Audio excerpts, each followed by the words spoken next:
जय हिंद दोस्तों। I hope आप सभी मस्त व्यस्त स्वस्थ होंगे और आप सभी अपनी तैयारी में लगे होंगे।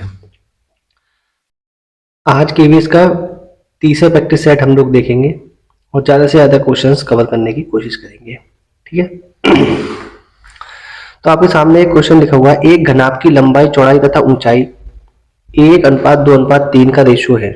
यदि इसका कुल पृष्ठीय क्षेत्रफल 1100 सेंटीमीटर स्क्वायर है तो इसका आयतन सेंटीमीटर क्यूब में क्या है। घनाभ मतलब क्यूबाइड। ठीक है। और कुल पृष्ठीय क्षेत्रफल मतलब टोटल सरफेस एरिया। ठीक। तो सबसे पहले हम लोग देख लेते हैं कि घनाभ क्या होता है, उसकी जो लंबाई चौड़ाई क्या होती है, कुल पृष्ठीय क्षेत्रफल, आयतन क्या होता है, सब मैं आपको डिटेल में ही बता देता हूँ। ठीक। बहुत आसान क्वेश्चन है, बस आपको समझना। जिस पर्पज से मैं आपको करा रहा हूँ वो पर्पज मुझे पूरा करना है कि ज्यादा से ज्यादा क्वेश्चन आपके कवर हो जाए और एग्जाम में आपको कोई भी क्वेश्चन बाहर से ना आए। इन्हीं क्वेश्चन में से आपके सवाल सारे मिलेंगे केवीएस में। ठीक है ना। तो देखो आप, क्यूबाइड होता क्या है।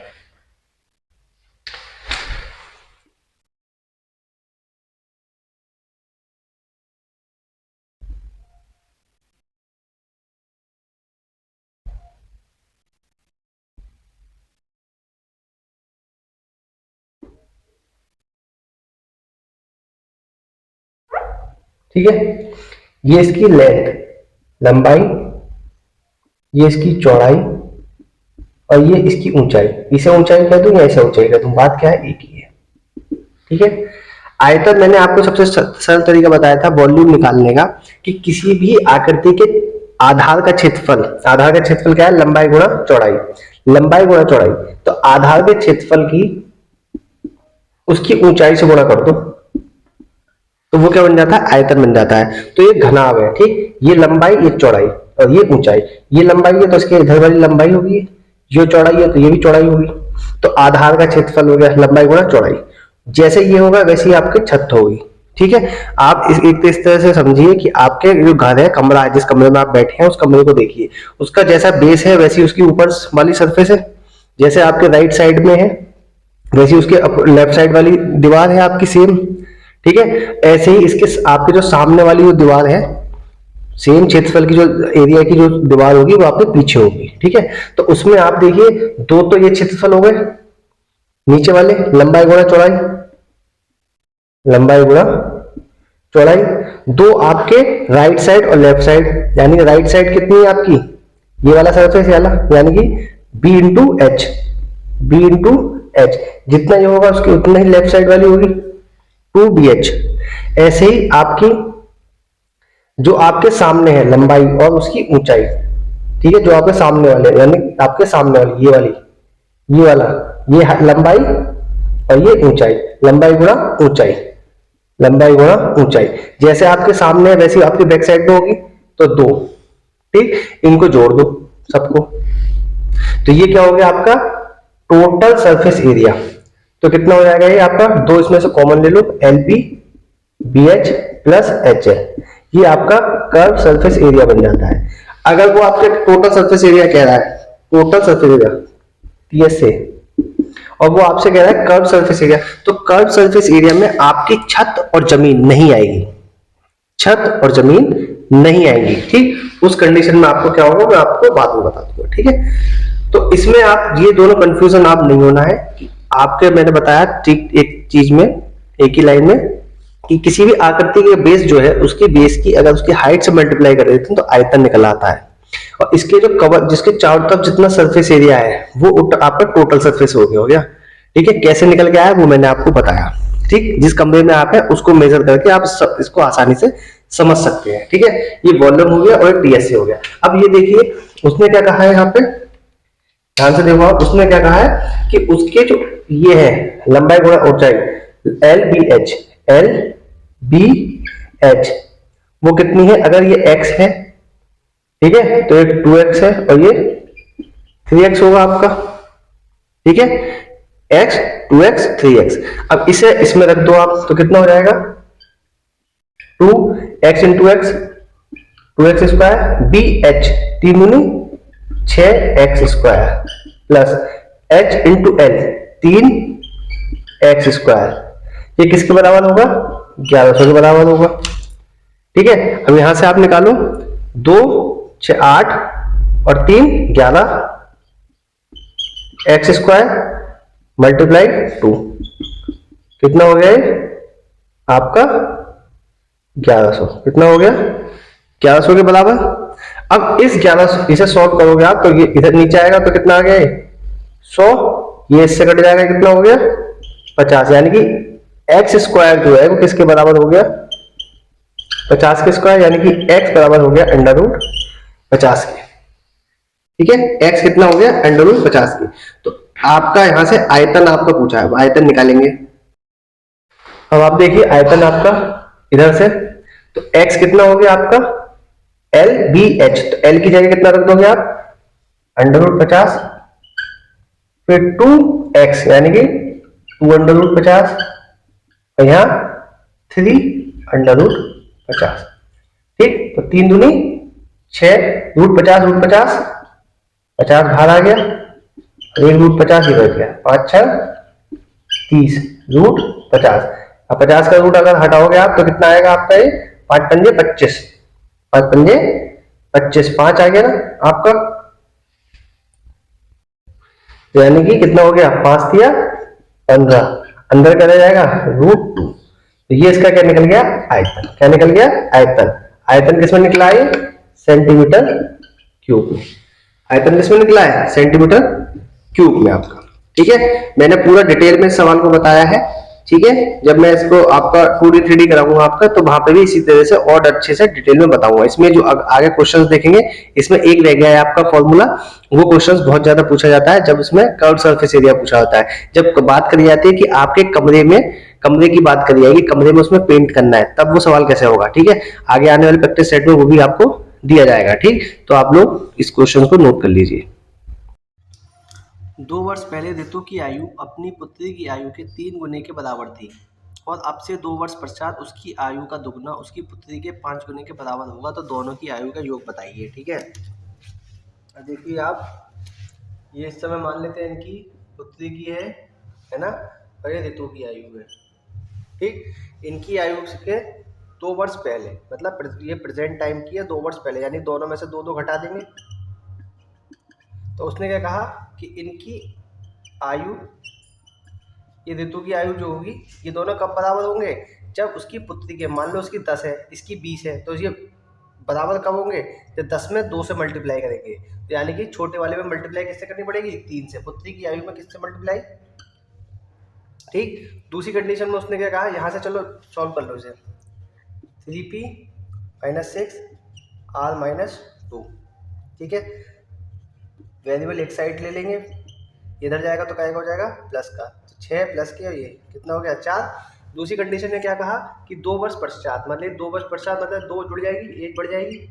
ठीक है, अब उसने कहा कि उसकी यानी कि ऋतु की आयु का दुगना, यानी कि इसकी आयु का दुगना इसकी आयु के 5 गुने के बराबर है। ठीक है, यानी कि इसका दुगना इसके 5 गुना, तो यानी कि इसको सॉल्व करेंगे अगर हम तो कितना आएगा 5p, अंदर मल्टीप्लाई कर दो 10, इसकी मल्टीप्लाई 2r और ये 4, वेरिएबल एक साइड यानी कि 5p - 2r, ये इधर जाएगा तो माइनस के 14। ठीक है, और ये दो दूनी ये प्लस का है ना, तो इधर जाएगा तो ये माइनस का, तो किसका हो गया माइनस के, ठीक है 6। अब इस वाली इक्वेशन को सॉल्व कर लो आप साइमल्टेनियसली, 3p माइनस, भाई इसे हमें कैंसिल आउट करना है अगर, तो इसमें पहले ही मल्टीप्लाई कर लें 2 से, तो कितना हो जाएगा यहाँ पे 6, ये 2 दूनी 4 और 4 दूनी 8, और ये कितना हो गया 5p - 2r = -6, ये माइनस ये प्लस ये प्लस, ये प्लस का माइनस का कट गए, ये कितना रह गया p, कितना हो गया 14, यानी p जो है यानी कि जो उसकी पुत्री है उसकी एज कितनी होगी प्रेजेंट टाइम में 14। इसमें से किसी इक्वेशन में वैल्यू रख लो, जो आएगा वो आंसर होगा। तो ये कितना हो गया, पी की वैल्यू यहाँ तक लें, जब पी की वैल्यू यहाँ रखी तो कितना होगा, 14 तिया 42, और 42 और ये इधर जाएगा तो 42 में से 4 जाएंगे, कितने बचे 38, यानी कि आल कितना हो गया 38। उनने दोनों का क्या पूछा, आयु का योग, 38 और 14 52। कितना है 38 और 14 52। ठीक है, तो ये आपको मैं पूरा जो सॉल्व करके बताना पड़ रहा है मुझे, वो केवल इस वजह से बताना पड़ रहा है क्योंकि जो नॉन मैथ्स वाले हैं वो भी इस चीज़ को समझ पाएँ आसानी से, और जो मैथ्स वाले होंगे वो क्या कर रहे होंगे, वो सीधे सीधे ये इक्वेशंस बना रहे होंगे डायरेक्ट यहाँ पे। लेकिन मुझे इसलिए पूरा बताना पड़ता है ताकि जो नॉन मैथ्स वाले हैं और जिन या फिर जो मैथ्स वाले भी जिनका मैथ्स वीक है, फिर भी जो इन क्वेश्चंस को दिक्कत से करते हैं, समझ में नहीं आता उनके, तो उनके लिए भी ये आसानी से समझ में आ जाए, इसलिए पूरा डिटेल में से बताता हूँ। ठीक है, आराम से करा, जो आया वो कहा, वो करा, जो आया वो आंसर।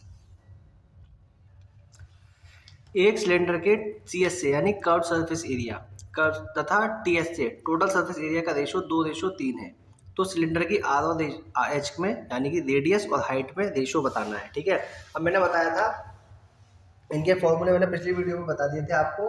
देखो, कर्व सरफेस एरिया होता है आपका 2πRH, मतलब उसकी जो बेस है सिलेंडर का, उसकी परिधि की बेस का कैसे होता है, सर्कुलर होता है, तो परिधि की उसकी हाइट से मल्टीप्लाई कर दी, कर्व सरफेस एरिया हो गया। और टोटल सरफेस एरिया में क्या करते हैं कि 2πRH में जो उसका जो बेस होता है और जो ऊपर का होता है यानी टॉप होता है, बॉटम और टॉप, उसका एरिया यानी कि उसको कैसा होता है, सर्कुलर, उन दोनों को जोड़ देते हैं। नीचे का πr², ऊपर का πr², यानी कि 2πr² जोड़ देते हैं। ठीक है, तो उसने क्या कहा है कि इसका क्या निकालना है, हमें रेडियस निकालनी है। ठीक, और इसने CS से और इसका रेशो दिया है हमें, तो सी ये कितना है, CSC कितना है, CS से 2 और TS से 3, 2/3, 2πRH। इसमें से क्या कॉमन ले लूँ, 2πR कॉमन ले लूँ, यहाँ क्या रह गया H और यहाँ क्या रह गया R। ठीक है, ठीक है, 2π से 2π की छुट्टी, R से R की छुट्टी, क्रॉस मल्टीप्लाई कर लो। तो क्रॉस मल्टीप्लाई जब आप करोगे तो कितना होगा, 2H + R और ये 3H, ये कितना हो गया 2H + 2R बराबर 3H, H वाले एक तरफ और बिना H वाले एक तरफ, तो कितना 3 में से 2 गए तो एक H बचा, और ये कितना रह गया 2R। H और R और H का रेशो पूछा है, R और H का, तो R के नीचे H ले जाओ, R के नीचे H ले गए, और ये क्या हो गया इसके नीचे, यानी कि R अनुपात कितना हो गया 1:2, कितना हो गया 1:2। ठीक, कुछ करा कुछ नहीं करा, मैंने फॉर्मूला पीछे भी बताया था कैसे निकल के आता है, वैसे ही मैंने यहाँ बता दिया। ठीक है, नोट डाउन कीजिए, जिसने नहीं देखा है उस वीडियो को, KVS की जो मैंने दूसरी वीडियो डाली है उसमें मैंने बता रखा है, उसमें जाके आप डिटेल में से पढ़ सकते हैं। x³ - 3x² + 3x - 2 के फैक्टर्स करने हैं। ठीक है, तो जितनी पावर उतनी उसकी वैल्यूज होती हैं। ठीक है, तो इसकी कितनी 3 हाईएस्ट पावर कितनी है 3, तो इसकी x की वैल्यूज कितनी आएंगी 3 आएंगी। ठीक, तो इसके फैक्टराइज कैसे करते हैं कि इस x की वैल्यूज हमें पुट करके देखते हैं, 1 2 3 -1 1 -2 -3, बस ये कितना हो जाना चाहिए 0 हो जाए, तो पहले हम x = 1 रख के देखते हैं, तो 1 - 3 + 3 - 2। ठीक, तो ये कितना है 0 के इक्वल्स नहीं हुआ। ठीक, माइनस कितना का -1, अब x = कितना रखते हैं हम 2 रखते हैं, तो कितना हो गया 8, 2 दूनी 4 तिया 12, 3 दूनी 6 - 2, तो 8 और 6 14 -14, तो जिसके हो रहा है 0 के इक्वल्स हो रहा है। ठीक, अब यानी कि हमें अब इसके फैक्टर्स कैसे करते हैं, या तो आप इसको x, अब यानी कि यहाँ कितना हो गया, इसको इधर ले जाओ, एक फैक्टर तो कितना हो गया x - 2 हो गया। ठीक है, x - 2, जब ये इधर जाएगा तभी तो प्लस आएगा, एक फैक्टर कितना हो गया x - 2, तो ये कितनी पावर है 3 बार, तो इसको 3 बार लिख लो, x - 2 x - 2 x - 2। ठीक है, अब इसकी मल्टीप्लाई किससे करी होगी कि यहाँ x³ आएगा, x² से मल्टीप्लाई करी होगी, x² × x², x³, यहाँ पे कितनी है हमारे पास -3, हमें कितने चाहिए -3, ये -2 तो यहाँ से आ जाएगा, तो -x, तो -x × x कितना हो गया -x², और 2 यहाँ से आ गया तो -3x² हो गया, और यहाँ पे कितने चाहिए हमें प्लस के 3x चाहिए, और हमारे कितने हो रहे हैं माइनस और माइनस प्लस, कितने हो गए दो हो गए, हमें कितना चाहिए, एक चाहिए, तो ये प्लस का एक चाहिए ना, तो प्लस का एक, इसकी मल्टीप्लाई इससे करोगे तो कितना हो गया प्लस एक्स, और इसकी मल्टीप्लाई एक की दो से माइनस के तो कितना हो गया -2, -2 हो गया। इन सब में से क्या कॉमन है, x -2, x square minus x plus 1, ये इसके क्या होंगे फैक्टर्स होंगे, ये इसके क्या होंगे फैक्टर्स होंगे, ठीक है ना। तो ये चीज़ हमने क्या करा, अगर यहाँ पे 2 नहीं आता तो हमें और रख के देखते, फिर इसका -x इक्वल्स टू -1 रखते, x इक्वल्स टू -2 रखते, इस तरह से रखते। तो मोस्टली इसमें ही आपका आंसर बन जाना चाहिए, रेयरली होता है कि 3 तक हमें पहुंचना पड़े, ठीक है ना। अच्छा क्वेश्चन था ये, देखिए, वरना आपको क्या करना पड़ता है, इसे x -2 से इस पूरी टर्म्स को भाग कर लेना, ठीक है, 5 + 3x - 2, इसे डिवाइड कर लेना। जब आप डिवाइड करोगे तो ये वाला फैक्टर यहाँ पे आ जाएगा, ठीक है, नोट कर लीजिए। किसी राशि का मिश्रधन 2 वर्ष पश्चात 12% वार्षिक दर से ₹37,632 है, ठीक है। उसी राशि पर उसी दर से पहले से दुगने समय के लिए साधारण ब्याज क्या होगा। अब पहले तो हमें इसमें स्टेटमेंट में देखिए कि आपका क्या अमाउंट क्या पूछा है, प्रिंसिपल उससे पूछा है, तो पहले प्रिंसिपल निकालिए, प्रिंसिपल निकल आएगा तो आपका आंसर आ जाएगा आसानी से। तो प्रिंसिपल आपका निकालना है, लेकिन यहाँ पे क्या है आपका मिश्रधन आप, ठीक, तो ये क्या है आपका मिश्रधन। तो यहाँ पर ये मिश्रधन जो दिया हुआ है आपका, ये बात कर रहा है यहाँ पर आपसे कंपाउंड इंटरेस्ट की, ठीक है, ये चीज़ ध्यान रखना। तो ये क्या हो गया, इसका फॉर्मूला क्या होता है, a = p × 1 + r/100 की पावर n। तो यहाँ अमाउंट कितना है 37,632, p आपको निकालना है, जब p निकल आएगा तो उससे साधारण ब्याज से निकाल लेंगे, ठीक है। 1 r कितना कह रहा है वो 12% बटे 100, कितने साल के लिए 2 साल के लिए, तो ये कितना हो गया 37,632 p। इसे सॉल्व करोगे तो आपका आएगा 112/100, 112/100 का मतलब हो गया 56/50, 56/50। देखो कैलकुलेशन तो आपको कर दी है, आपको मन में जल्दी जल्दी कर लोगे उतना आपका टाइम बच जाएगा, ठीक है। यहाँ से पी निकल जाएगा आपका, पी निकालेंगे हम लोग तो ये हो जाएगा आपका P = ये इधर चले जाएगा 37,632, 50 × 50 बटे 56 × 56, ठीक है। इसे काटोगे आप तो ये कट के आ जाएगा आपका 12, कितनी बार में आएगा 12। अब 12 × 5 = 60 और 6 × 5 = 30, तो पी कितना आ जाएगा आपका 30,000। बस ऐसा ही आपको पूछा है, अब PRT/100 ऐसा ही आपसे पूछा है, P आपका 30,000, ठीक, रेट आपका वही है आपका दुगने समय के लिए, यानी कि 2 साल का था अब 4 साल का हो गया, बटे 100, 0 से 2 0 कट गए।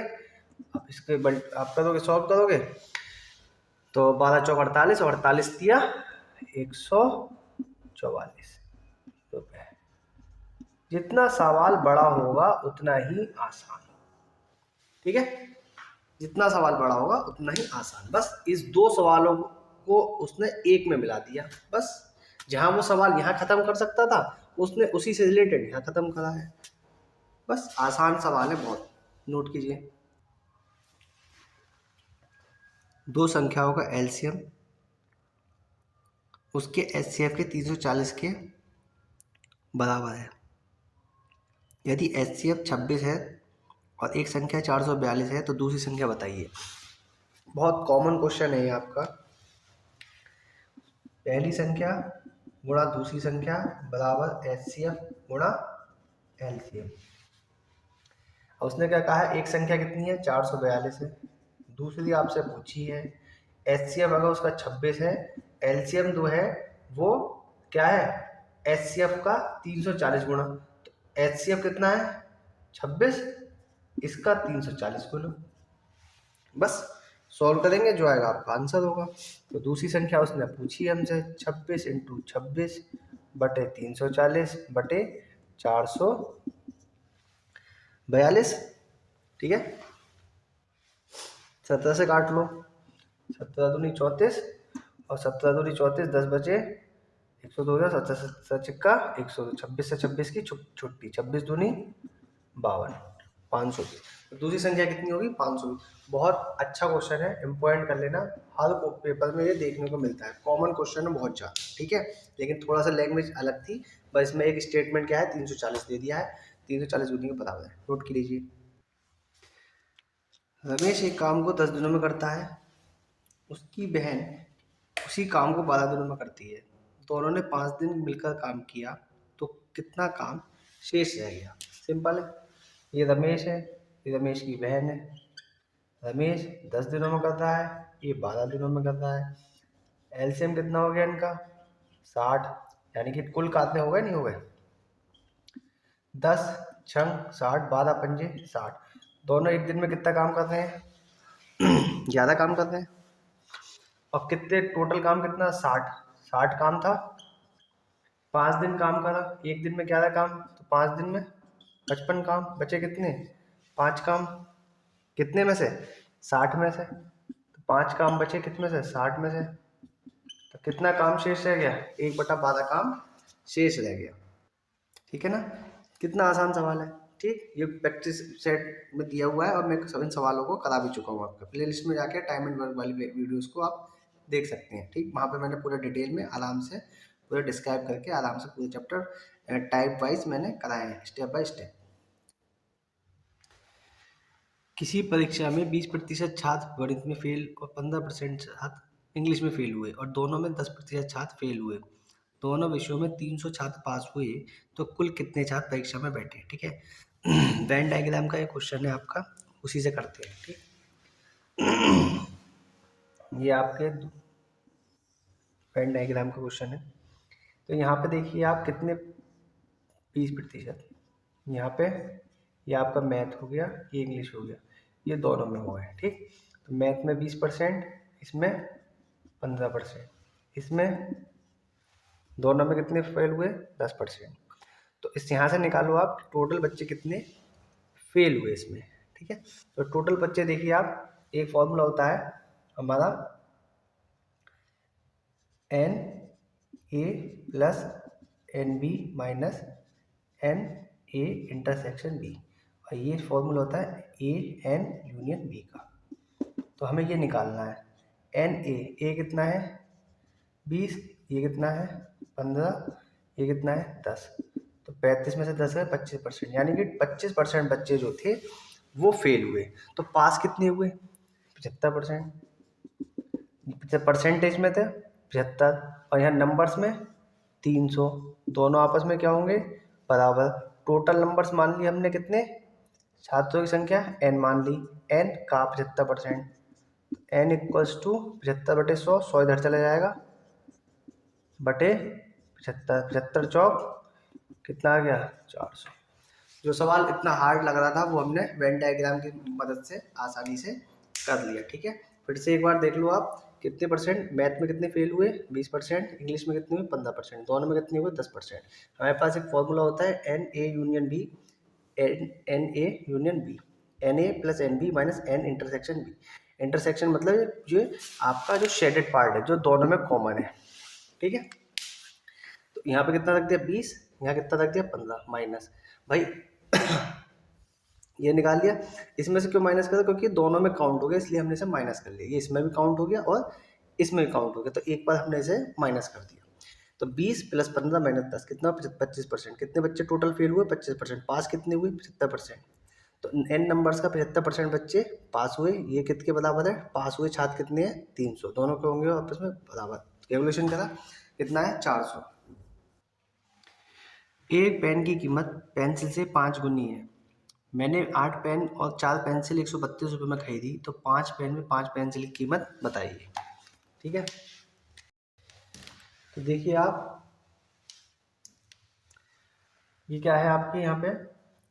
पेन, और ये पेंसिल। पेन अगर 5 का है तो पेंसिल कितने की होगी? 1 की। तो 8 पेन प्लस 4 पेंसिल के जो कॉस्ट है वो कितनी हो गई? 132। तो एक पेन कितने का बराबर हो गया? 5 पेंसिल के। पेन की जगह कितना रख दिया? पेंसिल प्लस 4 पेंसिल बराबर 132, 8 पचे 40 और 4 44। तो 44 पेंसिल का जो कॉस्ट है वो 132 की हो गई। तो पेंसिल कितने की हो गई? 3 की। एक पेंसिल कितनी की होगी? 3 की।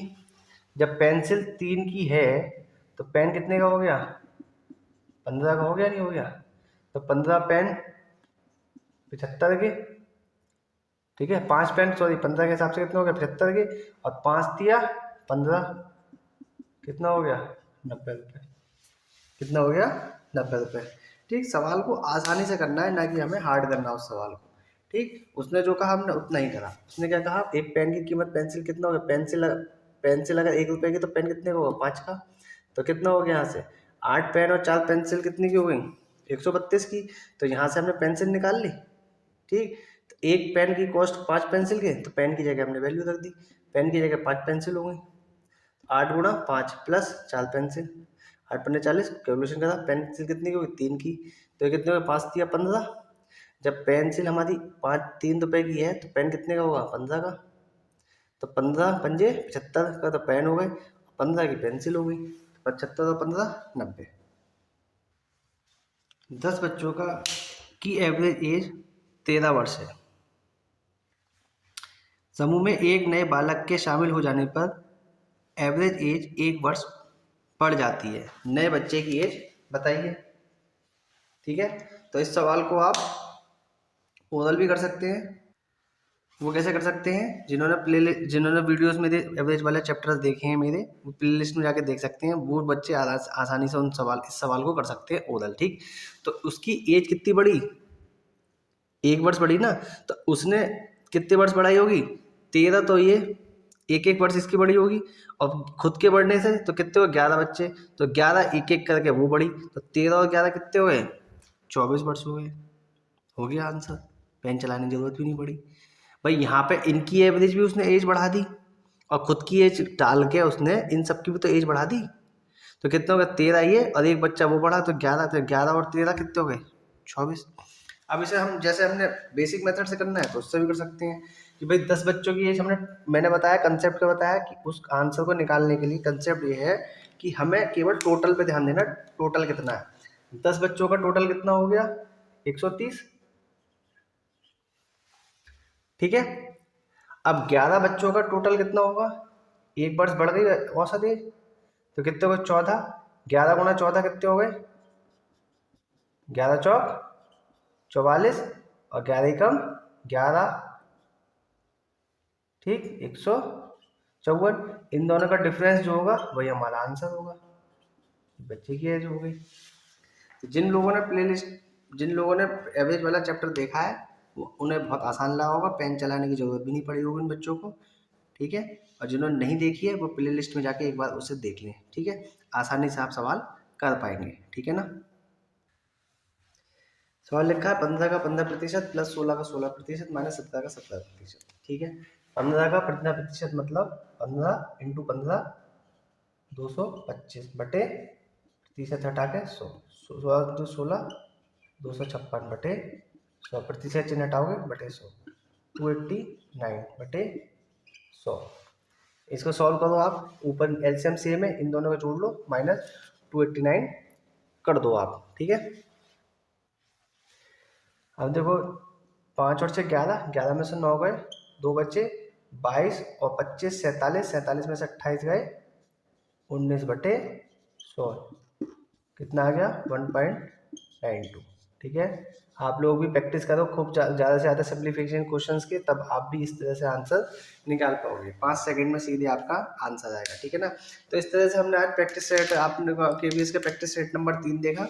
ठीक है, इसमें काफ़ी अच्छे क्वेश्चन हमने देखे, डिफरेंट टाइप्स के आपके क्वेश्चन देखे। ये उसी लेवल के क्वेश्चन है आपके जो एग्जाम में आपके आएंगे। ठीक है ना। इन क्वेश्चंस को आप नोट करते रहिए, इनको बार बार रिवाइजन करते रहिए, प्रैक्टिस सेट लगाते रहिए। जिन लोगों ने चैप्टर्स को नहीं देखा है मेरे, उनको जाकर प्ले लिस्ट में आप देख सकते हैं। ठीक है, आज के लिए इतना ही। जय हिंद।